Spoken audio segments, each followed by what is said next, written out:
ಸಾವಿನ ಕದ ತಟ್ಟಿ ಬಂದ ರಮೇಶ್ ವಿಶ್ವಕುಮಾರ್ ಅನ್ನೋದು ಗೊತ್ತಾಗ್ತಾ ಇದೆ. ಭೀಕರ ದುರಂತದಿಂದ ಪವಾಡ ಸದೃಶ ಪ್ರಯಾಣಿಕ ಪಾರಾಗಿದ್ದಾರೆ. ಕೇವಲ ಸಣ್ಣ ಪುಟ್ಟ ಗಾಯಗಳೊಂದಿಗೆ ಬದುಕಿ ಉಳಿದಿದ್ದಾರೆ ರಮೇಶ್. ಸೀಟ್ ನಂಬರ್ 11 ಏನಲ್ಲಿ ಕುಳಿತಿದ್ದಂತಹ ಪ್ರಯಾಣಿಕ ಬದುಕುಳಿದಿದ್ದೇ ರೋಚಕ. ಸಾವಿನ ಕದ ತಟ್ಟಿ ವಾಪಸ್ ಬಂದಿದ್ದಾರೆ ರಮೇಶ್ ವಿಶ್ವಕುಮಾರ್. ಭೀಕರ ದುರಂತ ಇದು. ಪವಾಡ ಸದೃಶ ರೂಪದಲ್ಲಿ ಅವರು ಈಗ ಬದುಕುಳಿದಿದ್ದಾರೆ ರಮೇಶ್ ಅಂತ ಹೇಳಿ. ಕೇವಲ ಸಣ್ಣ ಪುಟ್ಟ ಗಾಯಗಳಿಂದ ಬದುಕುಳಿದಿದ್ದಾರೆ. ನಿಜಕ್ಕೂ ಉಳಿಯುವಂತಹ ಹಣೆ ಬರಹ ನಮ್ಮ ಮೇಲಿದ್ರೆ ಅಥವಾ ನಾವು ಇಲ್ಲೇ ಬದುಕ್ತೀವಿ ಅಂತ ಹೇಳಿ ಇದ್ರೆ ನಾವು ಬದುಕುಳಿತೀವಿ. ನೋಡಿ, ದೃಶ್ಯದಲ್ಲಿ ಗಮನಿಸ್ತಾ ಇದ್ದೀರಲ್ಲ, ಇವರೇ ರಮೇಶ್ ಅವರು ಬದುಕಿ ಉಳಿದಿರುವಂತಹ ವ್ಯಕ್ತಿ. ಈಗ ಅಧಿಕೃತವಾಗಿ ಸಿಗ್ತಾ ಇರುವಂತಹ ಮಾಹಿತಿ, ಸಣ್ಣ ಪುಟ್ಟ ಗಾಯಗಳಿಂದ ಬಚಾವಾಗಿದ್ದಾರೆ. ಈ ಒಂದು ವಿಮಾನ ಪತನದ ಅಪಘಾತ ಏನಾಯಿತು, ದುರಂತ ಏನಾಯಿತು, ಇಷ್ಟೂ ಜನ, ಈಗ 241 ಜನರು ಸಾವನ್ನಪ್ಪಿದ್ದಾರೆ. ಸಾವಿನ ಕದ ತಟ್ಟಿ ವಾಪಸ್ ಬಂದಿದ್ದಾರೆ ರಮೇಶ್ ಅವರು. ನಿಜಕ್ಕೂ ನೋಡಿ, ಗಮನಿಸ್ತಾ ಇದ್ದೀರಲ್ಲ, ದೃಶ್ಯದಲ್ಲಿ ನೋಡ್ತಾ ಇದ್ದೀರಲ್ಲ, ಅವರೇ ರಮೇಶ್ ವಿಶ್ವಕುಮಾರ್. ಸಾವಿನ ಕದವನ್ನು ತಟ್ಟಿ ಬದುಕಿ ಉಳಿದಿದ್ದಾರೆ. ನಿಜಕ್ಕೂ ಸದೃಶ ಪವಾಡ ಆಯಿತು. ಪೂಜಾ ಅವರು ನಮ್ಮ ಜೊತೆ ನೇರ ಸಂಪರ್ಕದಲ್ಲಿ ಇದ್ದಾರೆ. ಪೂಜಾ ಅವರೇ, ನೀವು ಹೇಳ್ತಾ ಇದ್ರಿ ಈ ಒಂದು ಏನು ಪತನ ಆಯಿತು ಅದನ್ನು ನೀವು ಕೂಡ ಎಕ್ಸಾಕ್ಟಾಗಿ ಕೂಡ ಹೇಳೋದಕ್ಕೆ ಸಾಧ್ಯ ಆಗೋದಿಲ್ಲ. ಯಾಕಂತಂದರೆ ತನಿಖೆ ಆಗಬೇಕು. ಇಂಥದ್ದೇ ಕಾರಣ ಅನ್ನೋದು ಹೇಳೋದಕ್ಕೆ ಕಷ್ಟ ಸಾಧ್ಯ ಅಂತ ಕೂಡ ಹೇಳ್ತಾ ಇದ್ರೆ ಮೇನ್ ಏನೇನು ಕಾರಣಗಳಾಗಿರಬಹುದು ಅಂತ ಹೇಳಿ. ಏರ್ಕ್ರಾಫ್ಟ್ ಅಂದ್ರೆ ಅದು ತುಂಬಾ ಕಾಂಪ್ಲೆಕ್ಸ್ ಇರುತ್ತೆ. ಅದರಲ್ಲಿ 1-2 ಸಿಸ್ಟಮ್ಸ್ ಇರಲ್ಲ. ಅದರಲ್ಲಿ ಎಷ್ಟೋ ಸಿಸ್ಟಮ್ಸ್ ಇರುತ್ತೆ. ಅದು ಫ್ಲೈಟ್ ನ ಸಪೋರ್ಟ್ ಮಾಡುತ್ತೆ. ಸೊ ನಾನಿವಾಗ ಏನು ಅಂತ ಹೇಳಿದ್ರೆ ಎಲೆಕ್ಟ್ರಿಕಲ್ ಫೇಲಿಯರ್, ಇದು ಬರೀ 3-4 ರೀಸನ್ಸ್ ಯಾವ್ದು ಡೇಟ್ ಕೊಡ್ಬಹುದು ಇದಾಗಿರ್ಬಹುದು ಅಂತ, ವಿಚ್ ಆರ್ ರೀಸನ್ಸ್ ಅದು ಫೇಟಲ್ ಆಕ್ಸಿಡೆಂಟ್ಸ್ ಅಲ್ಲಿ ರಿಸಲ್ಟ್ ಆಗ್ಬಹುದು ಅಂತ. ಬಟ್ ಇದನ್ನ ಬಿಟ್ರೆ ತುಂಬಾ ಸಾಕಷ್ಟು ರೀಸನ್ ಇರಬಹುದು.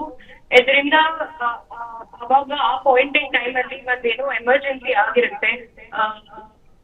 ಇವಾಗ ಕೂತ್ಕೊಂಡು ಅದ್ರ ಬಗ್ಗೆ ಯೋಚನೆ ಮಾಡೋದು, I don't think there is any use in that. Of course investigation proper ಆಗೇ ಆಗುತ್ತೆ. ವಿತ್ ಟೈಮ್ ಅದು ಇನ್ವೆಸ್ಟಿಗೇಷನ್ ರಿಪೋರ್ಟ್ ಬಂದೇ ಬರುತ್ತೆ. ಅದ್ರ ರಿಪೋರ್ಟ್ ಬಂದಾಗಲೇ ವಿ ವಿಲ್ ಗೆಟ್ ಕ್ಲೋಜರ್. ಅವಾಗಲೇ we will get our answers ಏನಾಗಿದೆ ಅಂತ. ಮತ್ತು ನಿಜಕ್ಕೂ ಈಗ ಬರ್ತಾ ಇರುವಂತಹ ಮಾಹಿತಿಯ ಪ್ರಕಾರ ಈ 242 ಪ್ರಯಾಣಿಕರಲ್ಲಿ ಒಬ್ಬರು ಬದುಕಿ ಉಳಿದಿದ್ದಾರೆ ಅನ್ನೋದು ಗೊತ್ತಾಗ್ತಾ ಇದೆ. ಮತ್ತು ಇನ್ನೊಂದಷ್ಟು ಜನ ಹೇಳ್ತಾರೆ ವಿಮಾನದಲ್ಲಿ ನಾವು ಲಾಸ್ಟ್ ಸೀಟ್ಗಳಲ್ಲಿ ಕೂತ್ಕೊಂಡ್ರೆ ಬದುಕುಳಿತೀವಿ ಅನ್ನುವಂತಹ ನಂಬಿಕೆಗಳು ಕೂಡ ಕೆಲವರಲ್ಲಿ ಇದೆ. ಸೊ ಅವರು ತುಂಬ ಜನ ಕೂಡ ಹೇಳ್ತಾರೆ ಲಾಸ್ಟಲ್ಲಿ ಕೂತ್ಕೊಂಡ್ರೆ ಬದುಕ್ತೀವಿ ಅಂತ ಹೇಳಿ. ಬಟ್ ಆದರೆ ಸದೃಶ ಪವಾಡ ರೀತಿಯಲ್ಲಿ ಒಬ್ಬರು ಬದುಕಿರೋದು ನಿಜಕ್ಕೂ ಆಶ್ಚರ್ಯಕರ ವಿಚಾರ.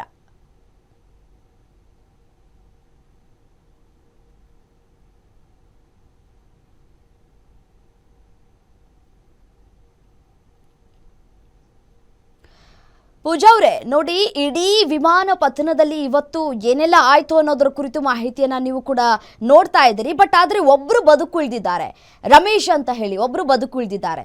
ಅವರು 11A ಸೀಟ್ನಲ್ಲಿ ಕೂತಿದ್ರಂತೆ. ಸಣ್ಣ ಪುಟ್ಟ ಗಾಯಗಳಿಂದ ಬಚಾವಾಗಿದ್ದಾರೆ. ಸಾಮಾನ್ಯವಾಗಿ ಲಾಸ್ಟ್ ಸೀಟಲ್ಲಿ ಕೂತ್ಕೊಂಡ್ರೆ ಬದುಕುಳಿತಾರೆ ಅಂತ ಹೇಳ್ತಾರೆ, ಹೌದಾ?